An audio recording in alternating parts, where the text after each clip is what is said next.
Some discoveries in psychology are unsettling not because they expose mental illness, but because they reveal truths about ordinary people that most of us would rather ignore. Carl Jung, the Swiss psychiatrist who helped shape modern depth psychology, stumbled upon something he would later describe as dangerous. It was not madness nor delusion, but a kind of vision.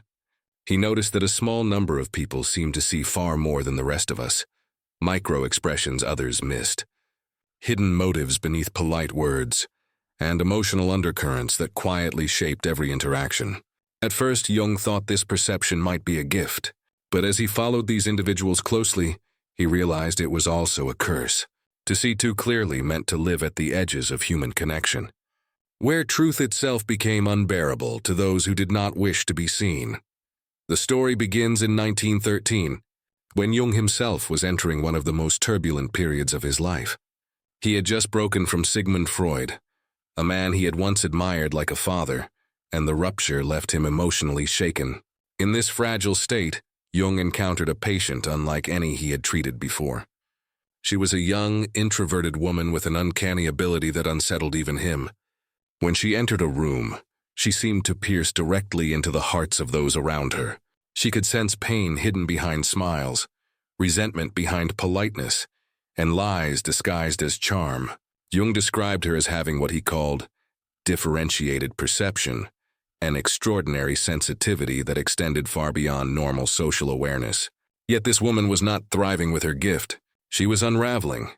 She complained that she could not endure casual conversations because she instantly saw the masks people wore. Small talk felt unbearable when every glance revealed unspoken grief or hypocrisy. Friendships withered because others felt exposed in her presence, as if she were shining a harsh light on parts of themselves they wanted hidden. Work proved impossible, since colleagues seemed unsettled and defensive when she made observations that cut too close to unacknowledged truths. It was not that she meant harm, her words were often gentle, but they carried the weight of things people refused to confront. For her, life had become a series of failed connections, and she arrived at Jung's clinic exhausted, isolated, and desperate for relief. Jung quickly recognized that this was not psychosis. The accuracy of her perceptions was too consistent to be dismissed. When he tested her intuitions by careful questioning, he found her insights startlingly precise. She was not hallucinating nor imagining conspiracies. Instead, she was tuned to a frequency that most of us could not hear. Jung began to wonder whether she was an extreme example of a psychological type he had only just begun to theorize: the introverted intuitive. In his later typology, he would describe this as one of the rarest configurations of personality, representing perhaps 1% of the population. Such people, he believed, had an unconscious faculty that allowed them to perceive hidden patterns, unspoken motives, and the deeper currents moving beneath ordinary life. But what made this case dangerous was not simply the ability itself. It was what happened to those who carried it. The woman was drowning under the weight of her own awareness. She absorbed other people's emotions so completely that she often could not tell where her feelings ended and theirs began. When she spoke truths too openly, others recoiled, projecting their discomfort back onto her, accusing her of being judgmental or creating problems that were already present. Jung saw that she had become a mirror that society could not bear to look into. And like many mirrors, she was blamed for the image she reflected.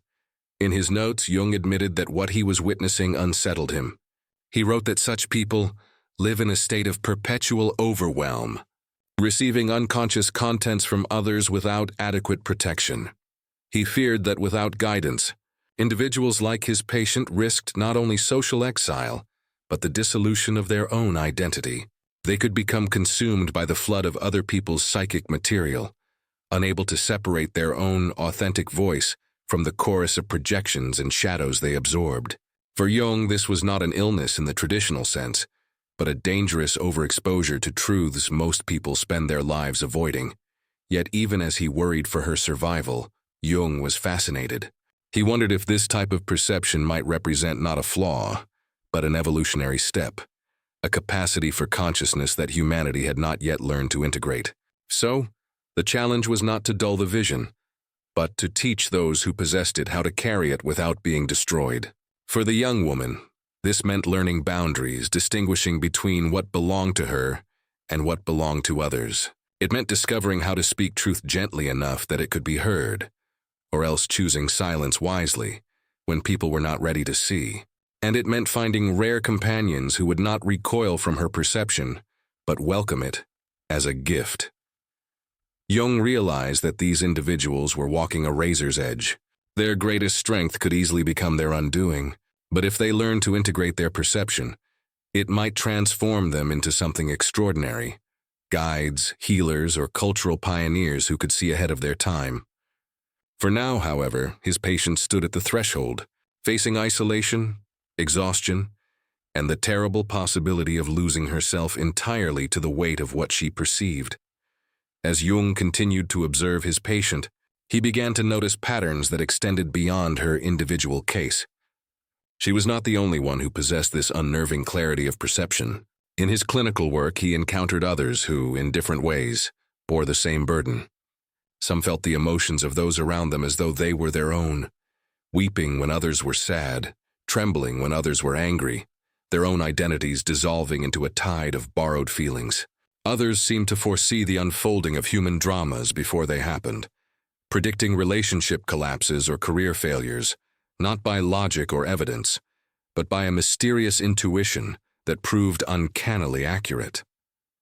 Still others felt physical symptoms that belonged to no illness of their own: headaches, chest pains, fatigue, that vanished once they realized they were absorbing the unspoken distress of someone nearby. Jung began to classify these individuals according to the functions that dominated their perception.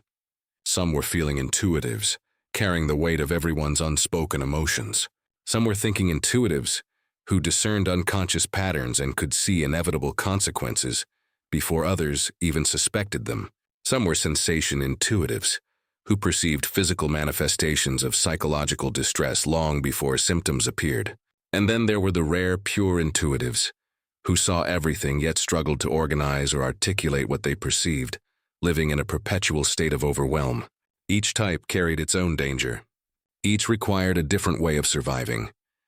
The deeper Jung studied, the more he realized that the danger did not come from the perception itself, but from the way society responded to it. Most people live within what Jung called the collective unconscious, the unspoken agreements that allow groups to function. Families, communities, and workplaces survive partly by ignoring certain truths, by politely looking away from flaws, hypocrisies, or hidden tensions. Those who saw too clearly, Jung realized, threatened these fragile agreements. They disrupted the illusions that held groups together, often without meaning to. A woman who quietly pointed out that a colleague seemed depressed might be accused of creating drama. A man who noticed that a marriage was failing long before it broke apart might be shunned as meddlesome. The bearer of perception became the problem, not because they caused the wound, but because they named it. This was what Jung later described as shadow projection. When someone perceives another's hidden darkness, the lies, the resentment, the unacknowledged pain, the other person often cannot face it. Instead, they project the discomfort back onto the perceiver, attacking the mirror for reflecting what they do not wish to see. Jung saw this play out repeatedly. Patients who spoke too openly about their perceptions were met with anger, accusations, or even hostility.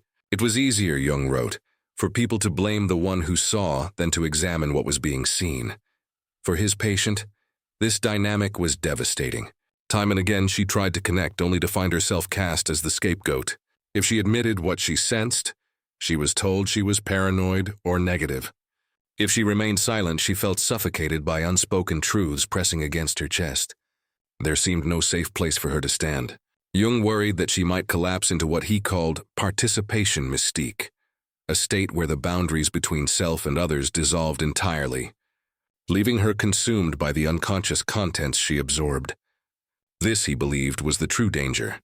Not madness in the medical sense, but psychological annihilation, the loss of a coherent identity under the flood of collective shadows. Yet Jung also saw possibility. He had lived through his own confrontation with overwhelming perception after his break with Freud. When he spent years recording visions, dreams, and dialogues with the unconscious in what would later be published as the Red Book. He knew firsthand how terrifying it was to be overwhelmed by contents that exceeded conscious control. But he had also learned that integration was possible. With discipline and courage, a person could face what they perceived, differentiate their own self from the projections of others, and begin to carry the burden without being destroyed by it. He began guiding his patient toward this process, which he would later call individuation. The first step was recognition, teaching her to distinguish between what belonged to her and what belonged to others. When she felt sudden despair, she practiced asking herself whether it was truly her feeling or whether it had been absorbed from the atmosphere of a room. The second step was shadow integration, facing her own hidden traits so that she did not project them outward. By admitting her own capacity for anger, selfishness, or fear, she became less destabilized when she saw those traits in others. The third step was conscious participation, learning how to engage with collective life without being consumed by it, offering her insights carefully, like gifts rather than weapons, and knowing when silence served better than exposure. For Jung, this patient became a living example of his most dangerous discovery, that human consciousness could evolve beyond ordinary perception. But without integration, this evolution destroyed the individual who carried it. If she succeeded in integrating her gift, she might transform into something extraordinary. If she failed, she risked dissolution. And in her struggle, Jung began to glimpse a profound truth about all of humanity, that those who see too much are both burdened and chosen, walking a path that could either lead to isolation or to the transformation of consciousness itself. As Jung deepened his exploration of these unusual individuals, he began to realize that their struggles were not accidents, but part of a larger evolutionary drama. Humanity, he believed, was moving toward greater consciousness, slowly emerging from the fog of collective instinct. Those who were born with heightened sensitivity, the ones who saw, felt, or intuited too much, were like the early scouts of this new frontier. They walked ahead of the tribe, glimpsing dangers and opportunities that others could not yet perceive. But just as scouts in ancient times were often the first to be sacrificed if things went wrong, so too were these modern visionaries vulnerable to rejection, misunderstanding, and even persecution. He began to trace parallels with mythology, where the figure of the seer or prophet often appears as both revered and reviled. Cassandra of Troy was cursed to speak truths no one believed.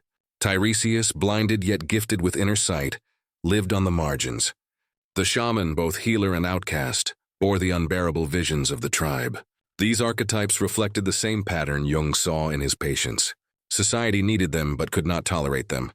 Their existence exposed the uncomfortable truth that progress often depends on those who suffer most from their own gifts.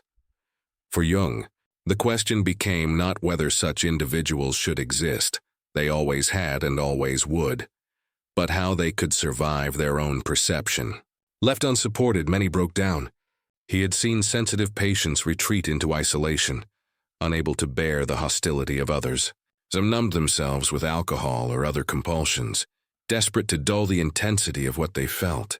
Others collapsed into psychosis, their own identities shattered by the flood of images and emotions they could not integrate. Yet a few, very few, found ways to transform the burden into strength. They became healers, artists, writers, or teachers, those rare figures who translated their overwhelming perceptions into forms others could receive. His patient stood at this crossroads. Each day she came into his office with stories of encounters that left her shaken. A neighbor confided in her, then later accused her of being intrusive. A family member leaned on her empathy, only to resent her insight when it pierced too deeply. She described walking into a crowded marketplace and feeling as if 1,000 invisible hands were tugging at her, each carrying fear, longing, or unspoken anger. Sometimes she could barely breathe. Jung listened, carefully guiding her toward practices of separation. He encouraged her to journal, to draw, to give her perceptions form rather than letting them swirl uncontained in her mind. He urged her to ground herself in physical activity, walking in the woods, tending to her garden, so that her body anchored her when her psyche threatened to dissolve. The process was slow and often painful, She resisted at times, afraid that learning boundaries would dull her gift. "If I shield myself," she asked, "will I still see what is true?" Jung reassured her that perception would not vanish but would become clearer, more deliberate. The gift, he told her, was not meant to drown her but to serve as a bridge between the unconscious and the conscious, between individuals and the collective. To walk that bridge required balance, not surrender. As weeks turned into months, he began to notice subtle shifts. She no longer crumpled under every projected shadow. When accused unjustly, she paused before absorbing the blame, recognizing that the anger belonged to the other, not to her. When entering a crowded space, she practiced focusing on one sensation at a time, no longer allowing herself to be swept into the chaos of all. And when visions of the inevitable came, when she foresaw the collapse of a relationship or the hidden despair behind a smiling face, she chose carefully what to say, weighing whether revelation would heal or harm. Jung realized that she was embodying the very process he believed humanity must undergo. Each person, in their own way, would eventually have to confront the unconscious, face the shadow, and integrate what had long been hidden. Most would resist, preferring comfort over clarity. But those like her, the sensitive ones, could not avoid the confrontation. They were pushed into it, sometimes against their will, because their very survival depended on it. And in surviving, they lit a path for others to follow. Yet Jung also knew how fragile this path was. For every individual who found integration, countless others were lost to the weight of perception. He wondered how many of history's forgotten souls, those dismissed as mad, eccentric, or unstable, were in truth bearers of perception who lacked guidance. He saw their absence in the cracks of civilization, in wars fueled by denied shadows, in families torn apart by unspoken truths. If only more had learned to endure the burden, perhaps humanity itself might have advanced more quickly. In his private journals, Jung recorded these reflections with a mix of awe and unease.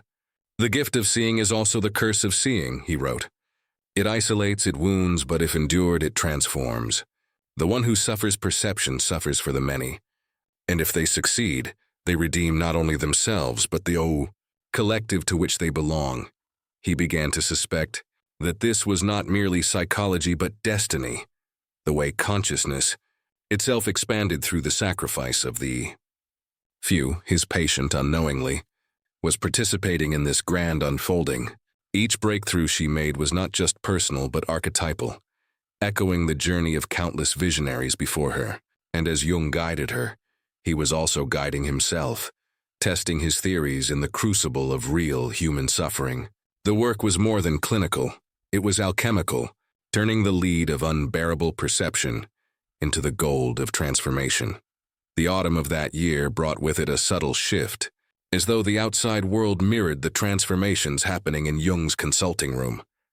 The trees along the lake near his home shed their leaves in golden cascades, and he often thought of his patient walking beneath them, practicing her new rituals of grounding. She told him how she would pause by the water's edge, close her eyes, and listen not to the noise of others, but to the rhythm of her own breath. For the first time in years, she said, she felt herself separate from the currents of pain and longing that seemed to tug at her from every direction.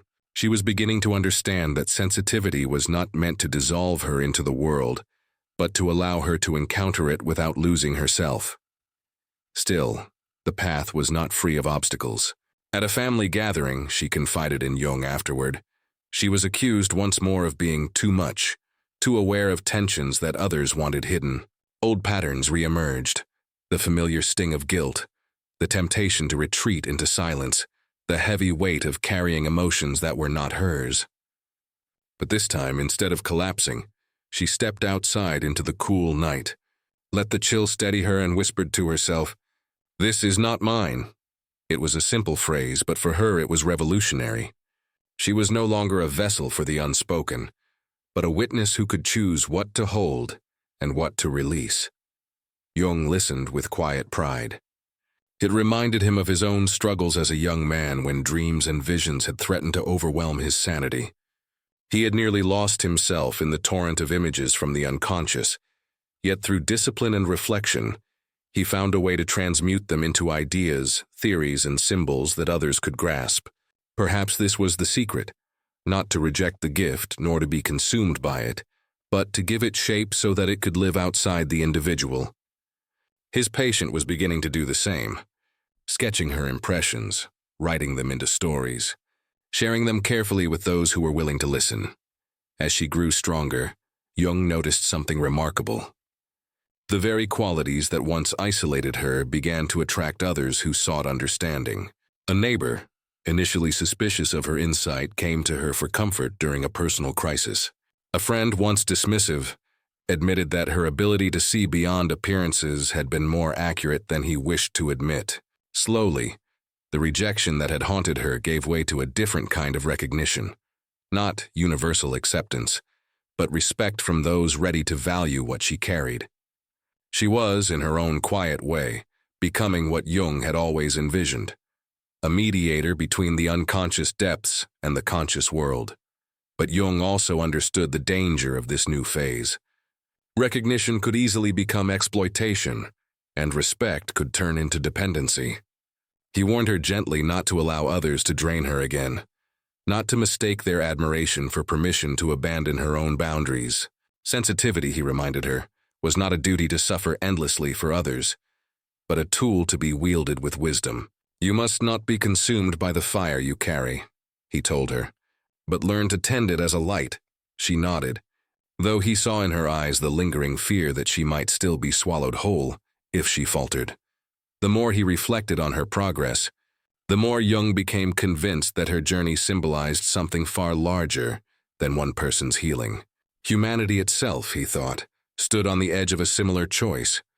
Would it be destroyed by the intensity of perception, by wars born of repressed shadows, by technological powers untempered by wisdom, or would it learn to integrate what it had long denied? Just as his patient had to claim her own identity, apart from the projections of others, so too would the world have to claim responsibility for the unconscious forces it had unleashed. Otherwise, the collective might collapse under its own unacknowledged burdens. In his private writings, Jung framed it as the paradox of sensitivity. It could destroy, or it could transform. The individual who succumbed to its weight might vanish in despair, leaving nothing but a cautionary tale. Yet the one who endured, who learned to hold the fire without burning, could illuminate a path for generations. He had seen both outcomes in his work, the shattered lives of those who could not withstand the vision, and the rare figures who became beacons of wisdom. He prayed silently that his patient would remain among the latter. One evening, as autumn deepened into winter, she arrived at his office with a calmness that startled him. She described walking through a bustling market earlier that week, and realizing, for the first time, that she did not feel devoured by the emotions swirling around her. She sensed them, yes, but as though they were waves crashing on a shore she no longer stood within. She could observe without drowning. I felt, she said softly, free. For Jung, it was a moment of profound affirmation, proof that the unbearable gift could indeed be transformed into something life-giving. As he watched her leave that day, coat wrapped tightly against the chill, Jung thought of the countless unnamed souls who had carried similar burdens throughout history. Many had perished unseen, misunderstood by their families, misdiagnosed by their societies, their gifts buried with them. But each time one survived, each time a bearer of perception managed to endure, the whole of humanity advanced by a step. The cost was great, but the reward was immeasurable. And in that moment, he felt certain that this woman, fragile yet resilient, was part of that unfolding destiny. The first snowfall of winter arrived with a quiet stillness, blanketing the streets in white and muffling the sounds of the world. Jung sat by the fire in his study, writing notes that he knew few would ever read in his lifetime.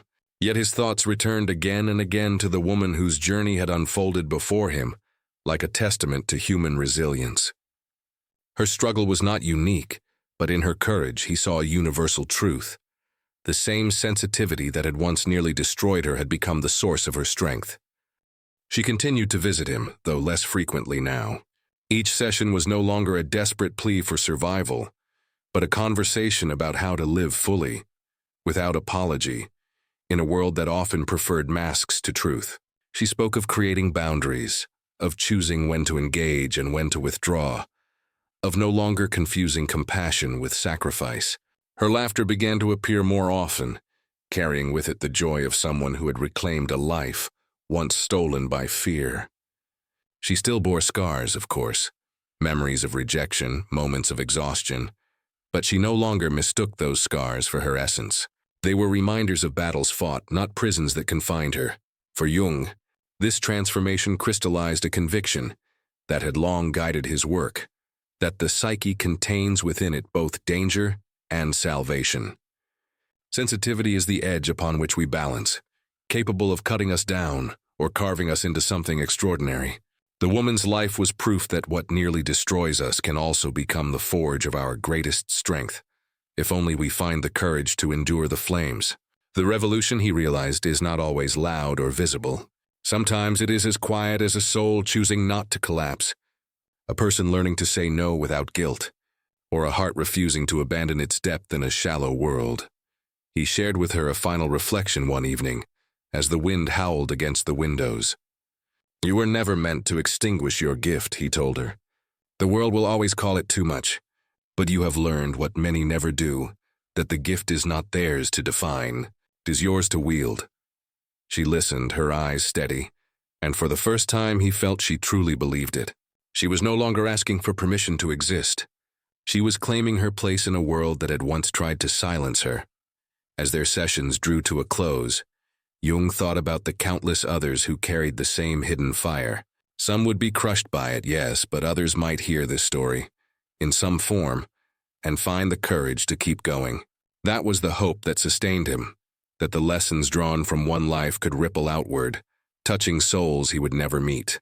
The woman herself had begun writing down her experiences, not as a grand philosophy, but as simple reflections that might ease the loneliness of others walking the same path. It was not fame she sought, but connection, the quiet revolution of showing another soul, "You are not alone." Years later, when Jung reflected on his life's work, her story remained etched in his memory. Not because she became famous or changed the course of nations, but because she embodied the most vital truth. That strength is not the absence of vulnerability, but its transformation. The world tells us that sensitivity is weakness, that to feel deeply is to be broken. Yet he had witnessed the opposite. Sensitivity, when carried with courage, becomes resilience. It allows us to perceive what others ignore, to endure storms that would flatten the unprepared, and to rise from despair not hardened into stone, but shaped into something luminous. Perhaps this was the hidden truth behind success. The kind of success that is not measured in wealth or recognition, but in the capacity to live authentically, to survive betrayal without becoming bitter, to endure misunderstanding without losing oneself, to walk through fire and emerge not unburned but unafraid. This was the revolution she had sparked within herself, and it was the revolution Jung hoped others would recognize as their own possibility. For in a world that fears depth, those who dare to live deeply are the true rebels, the ones who remind us all of what it means to be human. And so, as the snow continued to fall and the fire crackled in his study, Jung wrote a final note. Sensitivity is the wound through which the light enters, and the gift through which the world is healed. It was not a prescription, not a cure, but a reminder. For those who carry too much, it may destroy you. Or if you endure, it may make you stronger than ever. The choice is never easy, but it is always there, waiting. If this story moved you, if you saw even a fragment of yourself reflected in it, then remember, you are not alone in your journey. Let these words be a light on your path. And if you believe others might need this reminder too, don't forget to like, share, subscribe, and leave a comment with your thoughts. Together, we can keep this conversation alive and perhaps spark a quiet revolution of our own.